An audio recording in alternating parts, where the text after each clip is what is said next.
छान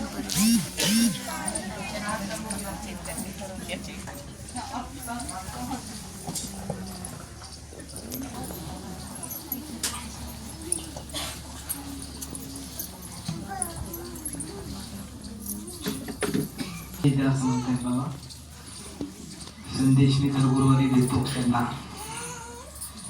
पण इथं गेटच्या बाहेर गेल्यावर तो संदेशांना पुढे सोडून जातो.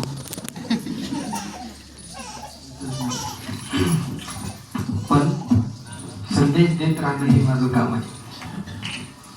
त्यातला किती जणांना घ्यायचा आहे, किती जणांना घ्यायचं नाही, याच्याशी माझं काही घेणं देणं नाही. एका जमिनीमध्ये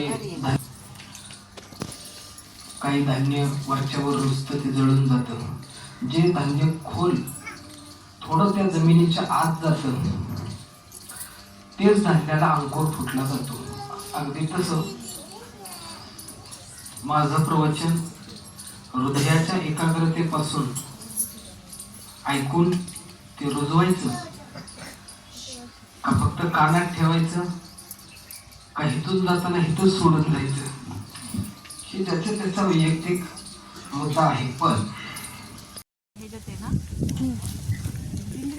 झाले व्यवस्थित दर्शन वगैरे झालं आमचं. आता आरती झाली, प्रवचन घेतलं आणि इकडं पब्लिकला सगळी गाड्या वगैरे पार्किंग लागल्या. निघालोय आता आम्ही इकडनं. चालू पुढं खाली गाडी मोडसन साईड द्या. कसलं भारी ए मग काय स्वाती तिकडे ते बघ, जायचंय का तिकडे? लहान त्यान मकत बसली म्हणून लोक. इथंच गाड्या लावतो आम्ही आले की. रस्ता मंदिर खूप लांब आहे, त्या स्वाती त्याने तिकडे लावली आणि मंदिर खूप तिकडं, इथून असं आतमध्ये जायला लागतं मंदिर आतमध्ये.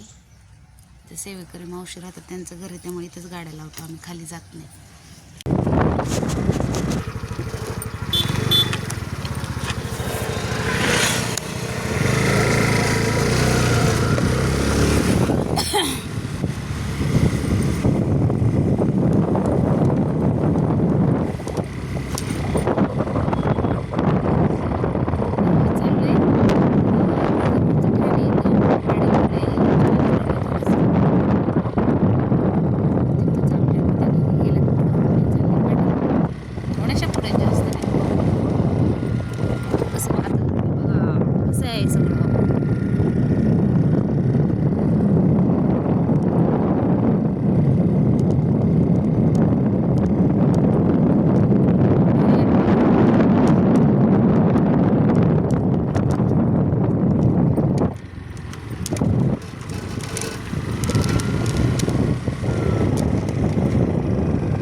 मंदिर तुळजाभवानी मंदिर देवस्थान आहे.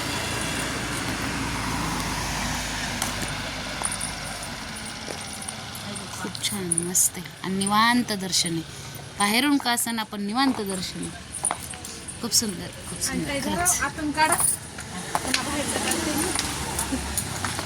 आता सॉक्स काढू का? चहा करू. इथं मंदिरात प्रवेश करताना पाय धुवूनच यायला लागतं बरं का. छान हे दीपमाळ.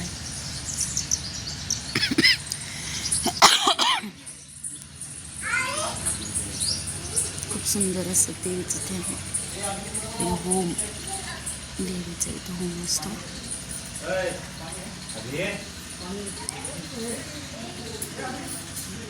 त्यांचं दर्शन होते तोपर्यंत आपण बाहेरचा परिसर बघून घेऊ छानपैकी. तुळशी वृंदावन दगडी किती सुंदर आहे बघा, खूप छान आहे.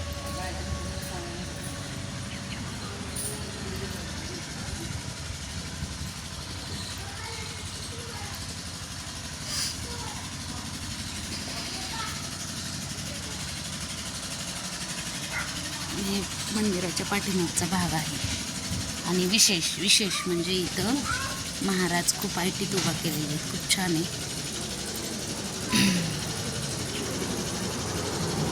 CCTV कॅमेरे पण आहेत इथं. तुळजापूरचं स्थान आहे. खूप छान दिसतं.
त्याच्यावर का